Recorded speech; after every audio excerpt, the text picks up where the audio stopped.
চৰাইদেউৰ নগাহাট আঞ্চলিক শ্ৰী শ্ৰীকৃষ্ণ ৰাসলীলা মহোৎসৱৰ সফল সামৰণি। চৰাইদেউ জিলাৰ নগাহাট আঞ্চলিক ৰাস সমিতিৰ উদ্যোগত আৰু স্থানীয় ৰাইজৰ সহযোগত বিশিষ্ট সমাজকৰ্মী প্ৰয়াত গোপাল বৰুৱা সোঁৱৰণী সমন্বয় ক্ষেত্ৰ নগাহাট হাইস্কুল খেলপথাৰত প্ৰথম বাৰ্ষিক শ্ৰী শ্ৰীকৃষ্ণ ৰাসলীলা মহোৎসৱ অনুষ্ঠিত হৈ যায়।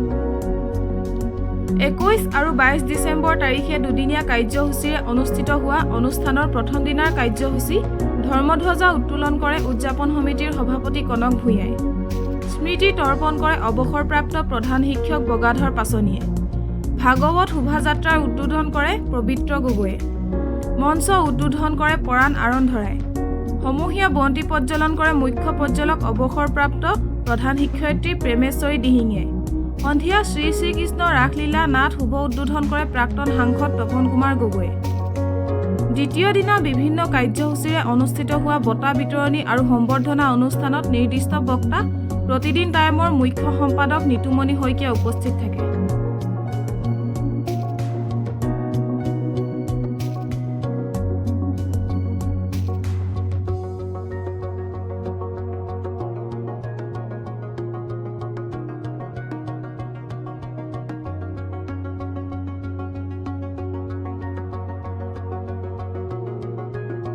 তথাপিও ইমান দূৰৰ পৰা মোক যিহেতু মাতি আনিছে, গতিকে মই অকণমান কিবা এটা ক'ব লাগিব আৰু সেই কথাকেইটাকে মই আপোনালোকক ক'ব বিচাৰোঁ। পৃথিৱীৰ বুকুত এটা জাতি যদি জাতি হিচাপে জীয়াই থাকিব লাগে, তেতিয়াহ'লে সেই জাতিটোৰ যিবিলাক আনুষংগিক উপাদান থাকে, সেই উপাদানসমূহৰ ভিতৰত মই ব্যক্তিগতভাৱে বিশ্বাস কৰোঁ 3টা উপাদান অতি শক্তিশালী হোৱাটো জৰুৰী। আমেৰিকাতে হওক, জাৰ্মানীতে হওক, জাপানতে হওক, ৰাছিয়াতে হওক, পাকিস্তানতে হওক, বাংলাদেশতে হওক বা আমাৰ এই ভাৰত ভূমিতে হওক, যদি এটা ক্ষুদ্ৰ জাতিসত্তা পৃথিৱীৰ বুকুত এটা নিজস্ব স্বকীয়তাৰে জাতি হিচাপে জীয়াই থাকিব লাগে, তেনেহ'লে সেই জাতিটোৰ গাত অত্যন্ত গুৰুত্বপূৰ্ণ 3টা উপাদান অনবৰতে থাকিবই লাগিব। 1, ভাষা, এটা নিজস্ব ভাষা। 2, এটা নিজস্ব কৃষ্টি সংস্কৃতি। আৰু 3, এটা উচ্চমানৰ সাহিত্য। আন আনুষংগিক উপাদানবিলাকো লাগিব। মই কোৱা নাই যে অকল এই 3টা লৈ এটা জাতি পৃথিৱীৰ বুকুত জাতি হিচাপে জীয়াই থাকে, কিন্তু এই যে বিশাল পৃথিৱীখনত এই ভাৰতবৰ্ষ নামৰ যিখন ভাৰতবৰ্ষ নামৰ ভূখণ্ড আছে, আমি যে নিজকে এটা ভাৰতীয় জাতি বুলি কওঁ, আমি কোনখিনি ভাৰতীয় মানুহ, কোনটো ভাৰতীয় জাতি? এই যে ভাৰতীয় জাতি কৰি ৰাখিছে, কিহে ৰাখিছে? আপোনালোক সকলো জ্ঞাত আৰু আপোনালোকে জানে যে এইখন ভাৰত ভূমিত কোনোবা মাৰাঠী, কোনোবা পাঞ্জাবী, কোনোবা তামিল, কোনোবা তেলেগু, কোনোবা মণিপুৰী, কোনোবা অসমীয়া, কোনোবা অৰুণাচলী, কোনোবা নাগা, এই সকলোকে লৈ এটা বৃহত্তৰ ভাৰতীয় জাতি গঠন কৰিছে। ভাষা বেলেগ, মাৰাঠীৰ ভাষা বেলেগ, তামিলৰ ভাষা বেলেগ, তেলেগুৰ ভাষা বেলেগ, পাঞ্জাবীৰ ভাষা বেলেগ, মহাৰাষ্ট্ৰৰ মাৰাঠীসকলৰ কেইবাটাও গোট আছে, তেওঁলোকৰ ভাষা বেলেগ। একেধৰণেৰে মণিপুৰী, নাগা, মিজো, অৰুণাচলী সকলোৰে ভাষা বেলেগ। তথাপি আমি বৃহত্তৰ ভাৰতবৰ্ষৰ ভাৰতীয় নাগৰিক। এই ভাৰতীয় যে কৰি ৰাখিছে, কিহে কৰি ৰাখিছে? এই যে 3টা উপাদান, ভাষা, সাহিত্য, সংস্কৃতি, ইয়াৰ ভিতৰত আটাইতকৈ যিটোৰ গুৰুত্ব অপৰিসীম সেইটোৱে হৈছে সংস্কৃতি। আৰু এই সংস্কৃতিটো কি? এই আজি আপোনালোকৰ ইয়াত যি অনুষ্ঠান আয়োজন হৈছে, এইটোৱেই এখন দেশ, এটা জাতি, এখন সমাজক এক কৰি ৰাখে। আমি কৃষ্ণ সংস্কৃতিত বিশ্বাস কৰোঁ গোটেই ভাৰতবৰ্ষত। যিটো আমাৰ বেদ উপনিষদৰ যিটো পৰম্পৰা, পুৰাণৰ যিটো আমাৰ পৰম্পৰা, এই মহাভাৰতৰ যুগৰ পৰা, ৰামায়ণৰ যুগৰ পৰা এই যে ভাৰতীয় জাতিটোৰ পৃথিৱীৰ বুকুত যিটো আধিপত্য, এয়া কি? এই যে সত্য যুগ, ত্ৰেতা যুগ, দ্বাপৰ যুগ, এই যে কলি যুগ আমি কৈছো, এয়া কি? এয়া আমাৰ ভাৰতীয় সংস্কৃতিয়ে দিয়া পৃথিৱীক শিকোৱা এটা উপাদান এই যে আমি অসমীয়া বুলি কৃষ্ণ জয় গুৰু শংকৰ আমি নগাহাট আঞ্চলিক স্থায়ী ৰাস সমিতি আৰু উদযাপন সমিতি গঠন কৰি আমি প্ৰথমবাৰৰ বাবে প্ৰথম বাৰ্ষিক আমি ৰাস আজি আপোনাৰ যোৱাকালিৰ পৰা আমি অনুষ্ঠিত কৰিছোঁ দুদিনীয়া কাৰ্যসূচীয়ে। আজি আমাৰ ৰাসৰ লগত সংগতি ৰাখি আমি অপ্ৰমাদী নামেৰে এখন আমি স্মৃতি গ্ৰন্থ প্ৰকাশৰ আমি আৰু প্ৰচাৰৰ দিহা কৰিছিলোঁ। এই স্মৃতি গ্ৰন্থভাগীৰ কাৰণে আমাক আৰ্থিকভাৱে আপোনাৰ বৰঙণি আগবঢ়াই আপোনাৰ আমাৰ এই অঞ্চলৰে মহান আমাৰ এজন শিক্ষক শ্ৰদ্ধাৰ প্ৰদীপ বৰগোহাঁই আৰু তেখেতৰ সহধৰ্মিনী শ্ৰদ্ধাৰ অঞ্জু সন্দিকৈ বৰগোহাঁই বাইদেৱে আমাক স্মৃতি গ্ৰন্থখন প্ৰকাশৰ ক্ষেত্ৰত আৰ্থিকভাৱে আমাক সহযোগিতা আগবঢ়াইছে। তেখেতসকলৰ দেউতাক আৰু শহুৰেক অঞ্জু সন্দিকৈ বৰগোহাঁই বাইদেউৰ দেউতাক হৈছে এখন বিদ্যালয়ৰ প্ৰাক্তন শিক্ষক প্ৰয়াত বিপিন চন্দ্ৰ সন্দিকৈ আৰু প্ৰদীপ বৰগোহাঁই দেউতাক হৈছে দেৱেশ্বৰ বৰগোহাঁই, তেওঁ ইতিমধ্যে প্ৰয়াত। তেওঁ আমাৰ আপোনাৰ বিমলাপুৰ চাহ বাগিচাত কৰ্মচাৰী আছিল। অঞ্জু সন্দিকৈ বৰগোহাঁই বাইদেউ আৰু আমাৰ প্ৰদীপ বৰগোহাঁই তেওঁলোক স্বামী স্ত্ৰী হয়। তেখেতসকলে যি অমূল্য দান আগবঢ়ালে, তেখেতসকলৰ সেই দানৰ কাৰণে আমি অপ্ৰমাদী নামেৰে আমি স্মৃতি গ্ৰন্থখন প্ৰকাশ কৰিবলৈ প্ৰচাৰ কৰিবলৈ সক্ষম হ'লোঁ। ইয়াৰ পাছতে তেখেতসকলৰ সকলোৰে মংগল কামনাৰে আমি ভগৱন্তৰ শ্ৰীকৃষ্ণক সেৱা জনাইছোঁ। লগতে এই স্মৃতিখন গ্ৰন্থখনৰ জৰিয়তে আমি নগাহাট অঞ্চলটোৰ লগতে ইয়াৰ পাৰ্শ্বৱৰ্তী বিভিন্ন দিশ সাঙুৰি আৰু নগাহাট আমাৰ মধ্য ইংৰাজী বিদ্যালয় আৰু নগাহাট হাইস্কুলৰ প্ৰতিষ্ঠাকালৰ লগত যিবিলাক বিষয়বস্তু জড়িত হৈ আছিলে, যিখিনি শিক্ষক শিক্ষয়িত্ৰীয়ে ইয়াত কিছুদিন কাম কৰি আঁতৰি গৈছিলে বা যিসকলে ইতিমধ্যে পৃথিৱীৰ পৰা বিদায় লৈ গুচি গৈছে, আমি যথাসম্ভৱ যিমানখিনি আমি পাৰোঁ আমি সংগ্ৰহ কৰি তথ্যবিলাক আমি তাতে সন্নিৱিষ্ট কৰিছোঁ। তাৰ লগতে আমাৰ ভক্তি ৰসৰো কেইবাটাও ইতিমধ্যে তাতে লেখা প্ৰচাৰ আৰু প্ৰকাশ হৈছে।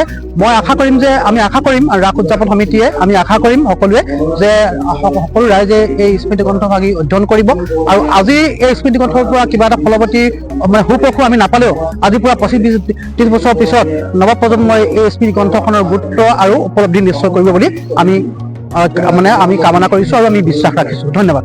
জয় গুৰু শংকৰ। সহযোগত আমি নগাহাট হাইস্কুল খেলপথাৰৰ প্ৰাংগণত প্ৰয়াত গোলাপ বৰুৱাৰ পুৰণি সমন্বয়ৰ ক্ষেত্ৰত শ্ৰী শ্ৰীকৃষ্ণৰ ৰাস মহোৎসৱভাগী আমি প্ৰথম বাৰ্ষিক আমি উদযাপন কৰিছোঁ। আমি এই উদযাপনৰ কাৰ্যসূচীভাগীত আমাৰ এই অঞ্চলৰ প্ৰায় যথেষ্ট সংখ্যক ভকত বৈষ্ণৱ বাপ আৰু আই সমাজে আমাক যথেষ্টখিনি সহযোগিতা আগবঢ়াইছে। বিশেষকৈ আমি যোৱাকালি আমাৰ এই অনুষ্ঠানভাগীত আমি কেইবাটাও আমি কাৰ্যসূচী আমি হাতত ৰাখিছিলোঁ। বিশেষকৈ আমি ছাত্ৰ ছাত্ৰীসকলক উদ্দেশ্যে আমি বৰগীত প্ৰতিযোগিতাৰ চিত্ৰাংকন প্ৰতিযোগিতাৰ লগতে আমি বিভিন্ন ধৰণৰ আধ্যাত্মিক দিশৰ ওপৰত আমি তেওঁলোকৰ বক্তৃতা অনুষ্ঠান আমি হাতত ৰাখিছিলোঁ আৰু আমি যথেষ্ট সংখ্যক ছাত্ৰ ছাত্ৰীয়ে এই কাৰ্যসূচীত অংশগ্ৰহণ কৰা আমি দেখা পাইছিলোঁ।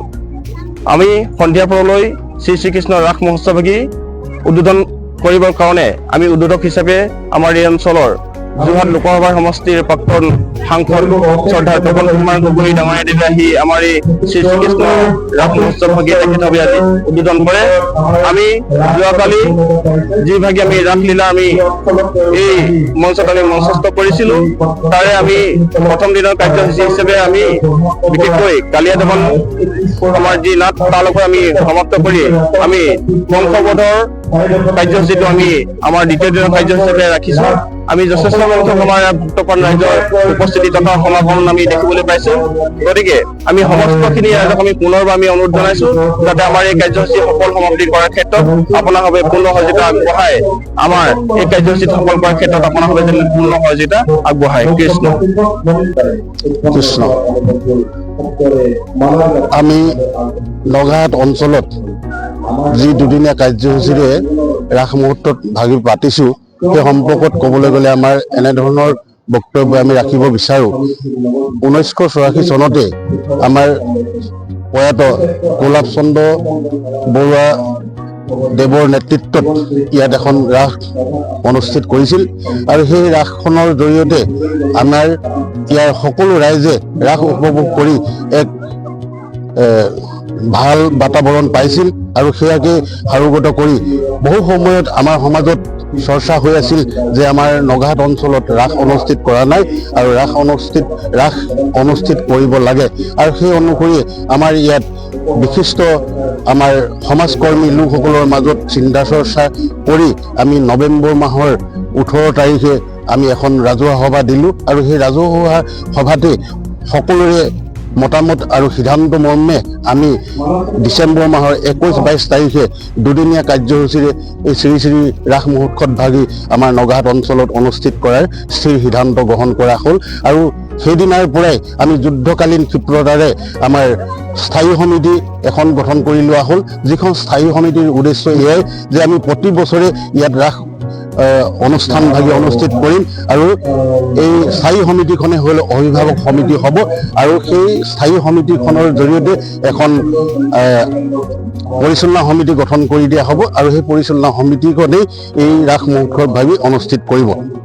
পৰিচালনা সমিতিখন মূল সমিতিৰ ওচৰত দায়বদ্ধ থাকিব আৰু মূল সমিতিৰ নিৰ্দেশ মৰ্মেই পৰিচালনা সমিতিখনে কামখিনি পৰিচালনা কৰিব আৰু সেই অনুসৰি আমি চিন্তা চৰ্চা কৰিলোঁ যে ৰাস অনুষ্ঠানটি পতাৰ মূল উদ্দেশ্যটো এনেধৰণৰ, বৰ্তমান সময়ত আমি যদি সমাজখনৰ বিভিন্ন অনুষ্ঠান প্ৰতিষ্ঠানসমূহলৈ যাওঁ তেতিয়া আমি প্ৰায় যুৱকসকলৰ আধ্যাত্মিক চিন্তা চৰ্চাৰ কিছু অৱকাশ কিছুমান অৱনতি ঘটা যেন অনুমান হয় আৰু সেয়াকে সাৰোগত কৰি আমি ভাবিলোঁ যে আধ্যাত্মিকভাৱে যদি পৰিপুষ্ট নহয় এজন যুৱক বা এজন শিশু তেতিয়া নিশ্চয় সুশিক্ষিত বা এজন সুমানৱ হ'ব নোৱাৰে। সেয়াকে সাৰোগত কৰি সকলো ৰাইজে আলোচনা বিলোচনা কৰি আমি ভাবিলোঁ যে ভগৱন্তৰ যি লীলা সেই লীলাৰ জৰিয়তে আমি যদি যুৱক যুৱতীসকলক আমি ইয়াত জড়িত কৰাই তেখেতলোকক আধ্যাত্মিক ভাৱধাৰাই যদি কিছু হ'লেও আকৰ্ষিত কৰোঁ তেতিয়াহ'লে নিশ্চয় উঠি অহা প্ৰজন্মই আমাৰ সমাজখনক এক সুন্দৰ ৰূপত আগবঢ়াই নিব বুলি ভাবিলোঁ আৰু সেই ভাৱকে সাৰোগত কৰি সমগ্ৰ ৰাইজে আমাক সঁহাৰি জনালে আৰু সেই সঁহাৰিৰ জৰিয়তে আমি যোৱাকালি 21 আৰু আজি 22 তাৰিখে বিপুল সঁহাৰিৰ জৰিয়তে আৰু আৰ্থিক মানসিক আৰু মৰম চেনেহ সকলো দিশৰ পৰা আমি সহায় তেখেতলোকৰ পাইছোঁ আৰু সেই সহায় সহযোগৰ জৰিয়তে আমি সুন্দৰৰূপে আমি এই দুদিনীয়া কাৰ্যসূচী ভাগি আমি সুন্দৰ ৰূপত ৰূপায়ণ কৰি আছোঁ আৰু আজি আমি এই স্মৃতিগ্ৰন্থ উন্মোচন অনুষ্ঠানটি ইতিমধ্যে শেষ হৈছে। ইয়াৰ পাছতে আমি মুকলি সভা অনুষ্ঠিত কৰিম আৰু ইয়াৰ পাছতে আজি কালি যি বাকী থকা নাটখন থাকি গ'ল তাৰ আধা অংশ আজি নাট প্ৰদৰ্শন কৰা হ'ব আৰু যি নাট প্ৰদৰ্শন হৈছে এই সুন্দৰ নাট প্ৰদৰ্শন হৈছে যদিও শিল্পীসকল নতুন তথাপিও আমি ভাবোঁ যে আগত শিকি অহা বা আগত কৰি অহা তেনেধৰণৰ শিল্পীসকলে কালি তেখেতলোকৰ অভিনয় কৰিছে। আমি শিল্পীসকলক এই চেগতে ধন্যবাদ দিছোঁ। আমাৰ স্থানীয় ৰাইজ তথা যিসকল সদাশয় লোকে আমাৰ এই অনুষ্ঠানটি অনুষ্ঠিত কৰিবৰ বাবে আৰ্থিক মানসিক আৰু তেখেতলোকৰ দিহা পৰামৰ্শে আমাক সহায় কৰিলে এই চেগতে তেখেতলোকৰ প্ৰতিও আমাৰ আন্তৰিক ধন্যবাদ কৃতজ্ঞতা আৰু তেখেতলোকৰ চৰণত আমাৰ আন্তৰিক সেৱা থাকিল। আমি অনাগত দিনতো তেখেতলোকৰ পৰা সহায় সহযোগ পাম বুলি আশা ৰাখি আজি এই অনুষ্ঠানটি আমি ইমানতে সামৰণি মাৰিছোঁ।